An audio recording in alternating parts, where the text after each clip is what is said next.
Est-ce que vous connaissez ce panneau? Vous l'avez peut-être déjà croisé si vous êtes allé en voiture récemment à Paris, Marseille, Toulouse, Lyon ou dans n'importe laquelle des 11 villes concernées par les ZFE, les zones à faible émission.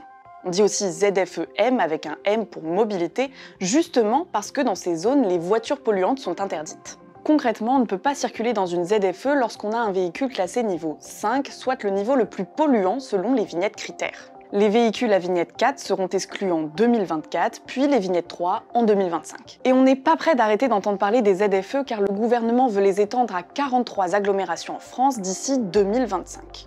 Les villes de Brest, Metz, Lille ou encore Bordeaux seront par exemple concernées. Ce qu'il faut savoir, c'est que ces zones sont mises en place pour des motifs écologiques, mais surtout pour des raisons de santé publique.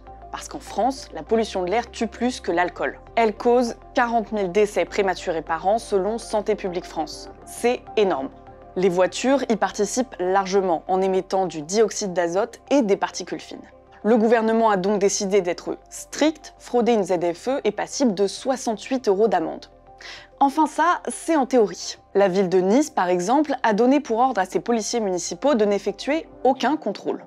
A l'inverse, à Paris, plusieurs contrôles ont déjà eu lieu et à Marseille, plus de 400 amendes ont été distribuées depuis le début de l'année. Mais on ne peut pas contrôler tout le monde. Alors un système de vidéosurveillance est promis par le gouvernement, mais il est loin d'être installé. Chaque ville met aussi en place ses exceptions. À Lyon, Strasbourg ou encore Toulouse, si on a une voiture qui pollue trop, on peut se procurer un pass ZFE. Celui-ci permet de circuler une cinquantaine de jours par an en ville. Mais alors, pourquoi les ZFE sont autant appliqués à reculons? C'est la peur d'une mesure impopulaire. Les ZFE sont souvent qualifiées d'injustes car elles touchent directement les plus précaires. 38% des ménages les plus pauvres ont des véhicules classés 4 ou 5, contre 20% des plus riches. Et ce sont ces personnes qui vont devoir mettre le prix pour changer de voiture. Pour cela, le gouvernement propose 3 aides. Un bonus écologique pour l'acquisition d'un véhicule électrique, une prime à la conversion renforcée et un prêt à taux zéro pour acheter un véhicule propre. Pas sûr que ça suffise à satisfaire les plus sceptiques.